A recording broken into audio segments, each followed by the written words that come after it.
दिल्ली में केजरीवाल सरकार जो है शराब का अवैध कारोबार कर रही है।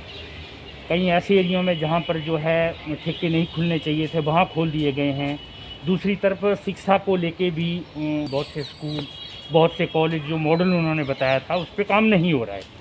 उनको हराने के लिए जो 3 बार तो वो जीत के आ चुके थे, चौथी बार अभी निगम से जो आपकी शुरुआत हो रही है, तो अब यहाँ जो उनको हराएंगे आप, वो कैसी रणनीति आपने तैयार की है?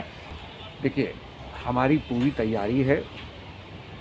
इस सरकार ने जो जल बोर्ड में 60,000 करोड़ रुपए का घोटाला किया है, इस नई शराब नीति में जो हज़ारों करोड़ रुपए का घोटाला हुआ है, ये सिर्फ आर्थिक घोटाला नहीं है, ये एक नैतिक गबन भी हुआ है इसमें, उसको भी हम उठाएंगे। इसके अलावा नगर निगमों के जो फंड ना दे करके, नगर निगमों के फंडों में जो कटौती करके इस सरकार ने घपला किया है। दिल्ली को बरसात के दौरान एक तालाब जो बार बार बनती है दिल्ली, उस मुद्दे को उठाएंगे।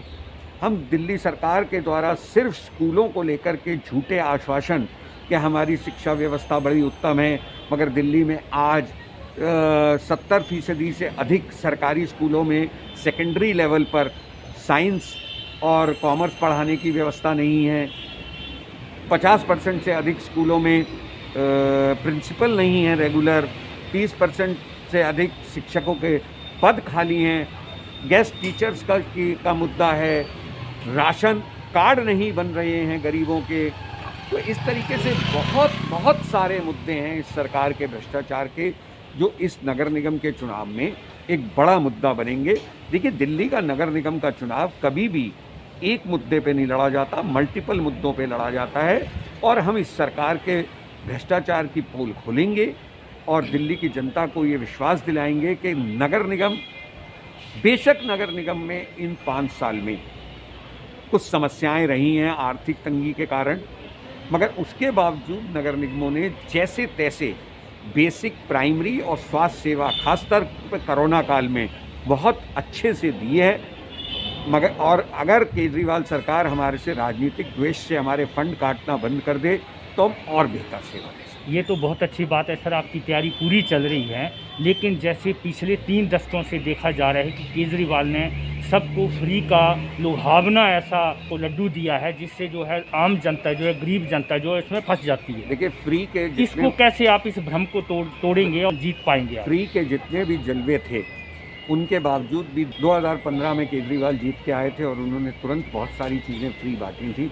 मगर उसके बावजूद भी हम 2017 में जीते थे, 2019 में लोकसभा का चुनाव भी जीते थे। ये ठीक है कि 2020 में वो पुनः जीते, मगर आप ये समझ लें कि काट की हांडी 1 या 2 बार चढ़ती है, इस बार अब नहीं चढ़ेगी।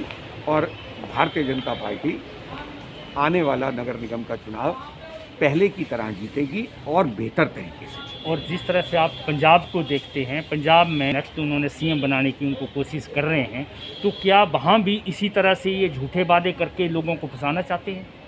देखिए, व्यक्तिगत किसी के आचरण पे मैं कमेंट नहीं करना चाहता, भगवत मान जी के, मगर ये तय है कि झूठे सद्भाव वहाँ भी दिखाए जा रहे हैं।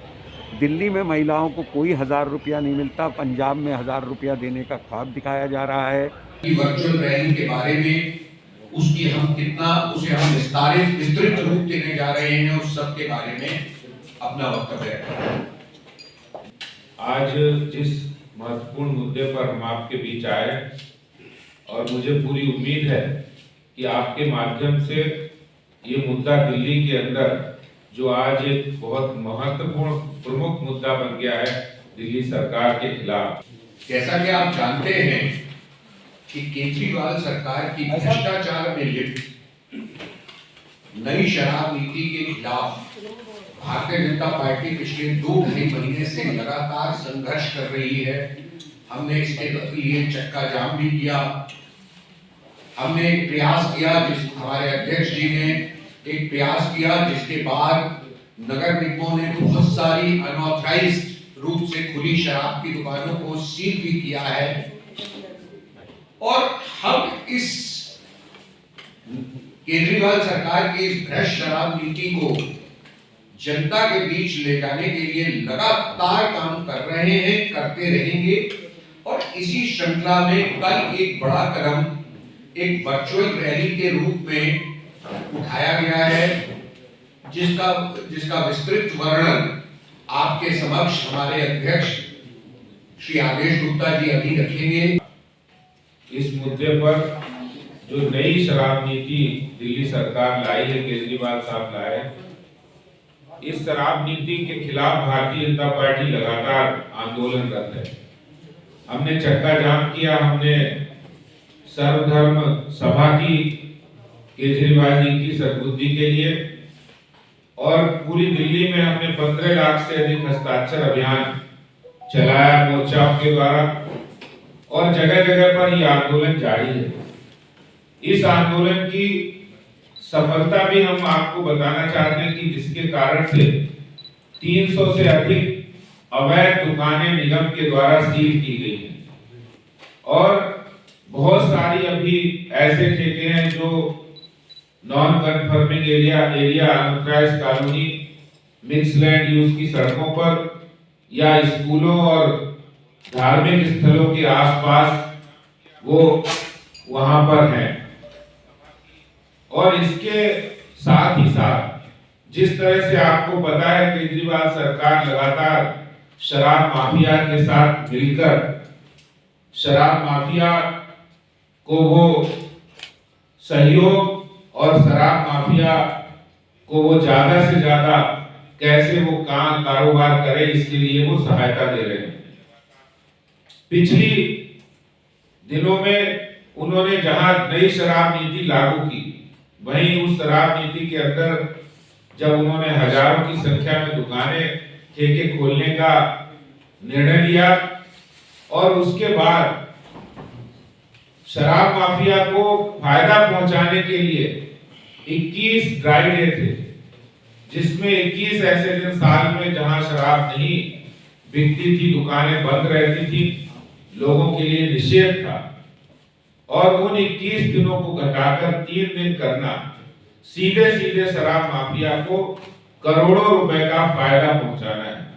आपको पता है दिल्ली के अंदर 20,000 करोड़ रुपए की सालाना शराब की बिक्री होती है, और 18 दिनों की अगर हम कैलकुलेशन करें तो सीधे सीधे 1,000 करोड़ के आसपास की शराब बिक्री अधिक हो, इसलिए शराब माफिया को ये फायदा पहुंचाने का काम केजरीवाल सरकार ने किया है। दिल्ली में शराब माफिया को सहयोग और उनको फायदा पहुंचाने के लिए दिल्ली सरकार ने शराब पॉलिसी लाई है। भारतीय जनता पार्टी दिल्ली की जनता की आवाज बनकर लगातार इस शराब पॉलिसी के खिलाफ अपनी आवाज को उठाती रही, और हमने पहले भी इस संबंध में बहुत सारे आंदोलन किए, और अभी पार्टी ने फैसला लिया कि एक बहुत बड़ी संख्या में वर्चुअल कनेक्ट करके एक बड़ी वर्चुअल रैली करने जा रहे हैं, जो कल 4 फरवरी को हमारी केंद्रीय मंत्री और महिला नेत्री श्रीमती स्मृति ईरानी जी उस वर्चुअल रैली को संबोधित करेंगी, और दिल्ली के घर घर में उनकी आवाज 1 करोड़ से ज्यादा लोगों तक पहुंचेगी।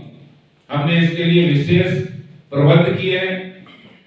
लगभग 25 लाख से अधिक महिलाएं घर में रहकर, अपने ऑफिस में रहकर, अपने कार्यस्थल पर रहकर वो जुड़ेंगी, और इसी तरह 1 करोड़ लोगों तक हमारे फेसबुक और ट्विटर और इंस्टाग्राम और सोशल मीडिया के जितने प्लेटफॉर्म हैं उनके माध्यम से वो जुड़ेंगी। और इसके साथ साथ हमने दिल्ली में लगभग 550 स्थानों पर बड़ी एलईडी स्क्रीन लगाकर वहां भी हर एलईडी स्क्रीन के आसपास 200, 250, 300 लोग रहेंगे, और इस शराब नीति के खिलाफ एक शंखनाद 4 फरवरी को, कल 4 फरवरी को होने वाला है, जिस शंखनाद को स्मृति ईरानी जी करने वाली है। मैं आपसे कहना चाहता हूं कि दिल्ली में अरविंद केजरीवाल जी ने भ्रष्टाचार की और अनैतिकता की हदें ही पार कर दी है, और वो हदें इस रूप में आ गई है कि आज शराब के ठेके कहां खुल रहे हैं, रिहायशी इलाकों में खुल रहे हैं। वो शराब के ठेके खोलने में नियमों का उल्लंघन तो किया ही है, उन्होंने ये भी नहीं देखा है कि शराब की दुकान स्कूलों के पास भी खोल दी है, मंदिरों के पास खोल दी है, धार्मिक स्थलों के पास खोल दिया है। इसलिए आज इस कॉन्फ्रेंस के माध्यम से मैं दिल्ली में अरविंद केजरीवाल जी को ये कहना चाहता हूं कि जो आपने शराब की दुकानें स्कूलों के पास, मंदिरों के पास खोली है, उनको अविलंब आप बंद करें। और मैं उनको चेतावनी देना चाहता हूं कि आप भ्रष्टाचार में इतने अंधे हो गए हैं, इतना डूब गए हैं कि उन दुकानों को आप बंद नहीं करना चाहते। शराब माफिया के आगे घुटने टेकने का काम केजरीवाल सरकार ने किया है। और मैं आज ये ऐलान करता हूं कि 48 घंटे का उनको वक्त दे रहा हूं। 48 घंटे के अंदर अगर केजरीवाल साहब ने जो शराब की दुकानें मंदिर और स्कूलों के पास खुली है, उन इस दुकानों को अविलंब 48 घंटे में बंद नहीं किया तो भारतीय जनता पार्टी और मैं स्वयं जाकर उन दुकानों की सील लगाऊंगा कार्यकर्ताओं के साथ। नहीं तो केजरीवाल जी 48 घंटे के अंदर उन दुकानों को बंद करें, और नहीं तो भारतीय जनता पार्टी के कार्यकर्ता और मैं स्वयं वहां जाकर दुकानों को सील करूंगा। अरविंद केजरीवाल ने जो 70 सालों में कभी नहीं हुआ, उसको एक शराब की नगरी हम सबके सामने बनाने का एक संकल्प लिया। मुख्य विपक्षी पार्टी होते हुए हमारे प्रदेश अध्यक्ष श्री आदेश गुप्ता जी ने भी एक संकल्प लिया कि जनता की लड़ाई जंगल राज के खिलाफ जो है, उसमें जब तक ये अवैध का एक भी शराब ठेका रहेगा, सारे ठेके बंद नहीं हो जाएंगे। भारतीय जनता पार्टी का कार्यकर्ता और भारतीय जनता पार्टी का नेता उस संघर्ष को जारी रखेगा। संघर्ष जारी, उस संघर्ष में हमने अनेकों आंदोलन के, चाहे दिल्ली को जाम करने का किया हो, चाहे विधायकों का घेराव किया हो, चाहे सीएम से लेकर उनके विधायक और अनेकों आंदोलन चलेंगे। भारतीय जनता पार्टी का इतिहास है, चाहे वो सीलिंग को लेकर आंदोलन हो, चाहे अनेक बस में वृद्धि को लेकर हो, कोई भी आंदोलन भारतीय जनता पार्टी का कार्यकर्ता और नेता जब लेता है अपने हाथ पे जनता के हित का, तो उसको जब तक पूर्ण परिणाम पे ना पहुंचा दे, तो भारतीय जनता पार्टी का नेता और कार्यकर्ता चैन से नहीं बैठता। माननीय अध्यक्ष जी ने एक बड़ी विस्तृत इसकी योजना बनाई है। हमने 1 करोड़ से अधिक इसके रीच जनता तक पहुंचे उसकी योजना बनाई। आपके मन में होगा 1 करोड़ कैसे पहुंचेगा? अभी अध्यक्ष जी ने बताया 500 स्थानों पर, 500 स्थानों से अधिक जगह LED लाइट लगी होंगी, जहाँ मार्केट्स में होंगी, बाजार में होंगी। जो लोग इससे पीड़ित है वो जुड़ेंगे और हर स्थान पे 200, 250, 300 लोग बैठे होंगे, तो 1 लाख से 1.5 लाख लोग तो लाइव इस रैली को जुड़ेंगे, जिसमें कोरोना गाइडलाइंस को सबको फॉलो करते हुए इसको जोड़ा जाएगा। साथियों, प्रत्येक घर पर, प्रत्येक मार्केट में ऐसी अलग विस्तृत योजनाएं हमारे सभी मोर्चों की, सभी प्रकोष्ठों की, वकीलों की। आप कहीं कोर्ट में परिसर में जाएंगे तो वहां भी स्मृति ईरानी जी की वर्चुअल रैली को जोड़ा जा रहा होगा। सोशल मीडिया के जो इन्फ्लुएंसर्स हैं, जितने भी दिल्ली में महिला इन्फ्लुएंसर्स हैं, पुरुष युवा है, उन सब ने कमिटमेंट लिया है कि अपने पेज से वो भारतीय जनता पार्टी के जो ऑफिशियल प्लेटफॉर्म्स हैं, चाहे वो यूट्यूब है, चाहे वो फेसबुक है, चाहे वो ट्विटर है, चाहे वो इंस्टाग्राम है, उसको शेयर करके लाइव करके जुड़ेंगे। इसकी अनेकों बूथ स्तर तक की बैठकें हो चुकी है और दिल्ली में एक ऐतिहासिक रैली, जिसमें आप सब लोग भी, कल मीडिया के लोग उसमें इन्वाइट होते हुए कवर करेंगे। इसमें स्मृति ईरानी जी को सुनने के लिए, क्योंकि पहले भी माननीय प्रदेश अध्यक्ष जी के नेतृत्व में स्मृति ईरानी जी की वर्चुअल रैली हुई थी, इसमें 67,50,000 की रीच हमने लेके जाई थी और आप देखिएगा 1 करोड़ से ऊपर इसकी रीच पहुंचेगी। और दिल्ली की हर बहन, हर युवा, हर साथी, आपको हर परिवार में इस रैली की गूंज होनी शुरू हो गई है। और इस रैली को सुनने के लिए कल जो आदरणीय प्रदेश अध्यक्ष जी ने कहा कि एक पुकार है, एक हल्ला बोल की शुरुआत में और दूसरी है, और वो दिन भी दूर नहीं है जब दिल्ली से सभी अवैध शराब के ठेके खोले जाएंगे। और जब पार्टी के, भारतीय जनता पार्टी के अध्यक्ष आदेश गुप्ता जी ने एक संकल्प लिया कि 48 घंटे में अवैध शराब के ठेके अगर तुमने बंद नहीं करे तो उनके नेतृत्व में ये सीलिंग शुरू हो जाएगी। तो इसको भी आप देखेंगे। तो जंगल राज के खिलाफ जो ये आंदोलन है, जिसमें वर्चुअल रैली उसका एक हिस्सा है, 3 बजे स्मृति ईरानी जी इस प्रदेश कार्यालय से ही पूरी दिल्ली की जनता को संबोधित करेगी। और कल के बाद अभी भी एक माहौल जनता का केजरीवाल के विरोध में बना है। आप और भी देखिएगा कि जनता किस तरह इनको सड़कों पर लेकर विधायक को घेराव करने के लिए उठेगी। भारतीय जनता पार्टी की नेत्री है स्मृति जी, और पूरे देश में जब भी चुनाव होते हैं, जब भी पार्टी की बात होगी तो उसको मुखर रूप से रखती है, संसद से लेकर जनता के बीच में। जो नई शराब पॉलिसी बनाई है उसमें नियमों का सरासर उल्लंघन है और उसमें उन्होंने कोई भी इस तरह की बात नहीं लिखी। अभी तक आज़ादी के बाद कभी भी नॉन कन्फर्मिंग एरिया, गांव या अनऑथराइज्ड कॉलोनी या मिक्स लैंड यूज या रिहायशी कॉलोनी या मंदिर के पास कभी भी शराब के ठेके नहीं खोले गए और इस शराब पॉलिसी में ये छूट दे दी गई। तो शराब पॉलिसी कुल मिलाकर ये असंवैधानिक है और इस शराब पॉलिसी के ही खिलाफ जो निगम ने कार्रवाई की है, हमने 300 से अधिक दुकानों को सील किया है और बहुत सी दुकानें जो खुलने वाली थी वो सिर्फ इस वजह से नहीं खुल पाई क्योंकि भारतीय जनता पार्टी ने इसका विरोध शुरू किया है। इसके कारण से जो शराब की दुकानें नहीं खुली हैं और निगम ने सील किया है वो वही दुकानें जो इलीगल थी, जो इलीगल तरीके से खुलने वाली थी और खुल नहीं सकती थी। भारतीय जनता पार्टी दिल्ली प्रदेश प्रेस वार्ता में गुप्ता जी ने कहा है कि केजरीवाल सरकार अवैध कारोबार कर रही है शराब का और करोड़ों रुपए लेके सरकार को चला रही है और बहुत सी कॉलोनियों में जहां पर शराब की दुकानें नहीं होनी चाहिए थी 60% दुकानें जो हैं वहां पर खोली गई हैं। उनकी शिक्षा रणनीति को लेके केजरीवाल बारे में जो उन्होंने कहा है, अभी चुनावी माहौल चल रहा है, दिल्ली नगर निगम के चुनाव सिर पे हैं।